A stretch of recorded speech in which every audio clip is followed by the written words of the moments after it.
এই যে হাজব্যান্ড বললো চলো তাহলে একটু ঘুরে আসি, সরস্বতী পূজার দিন আজকে। আমি বললাম হ্যাঁ, সরস্বতী পূজাতে স্কুল লাইফেই ভালো ছিল, এখন আর বিয়ের পরে আর কি সরস্বতী পূজা।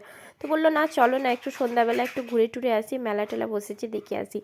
তো এদিকে রেডি টেডি হয়ে বেরিয়ে গেলাম। আর মাম্মাম তো ঘুমিয়েই গেছিলো, কেন প্রচুর টায়ার্ড ছিল। ওরা গেছিলো, মাম্মাম গেছিলো মানে আমার জায়েদের সাথে একটু ঘুরতে।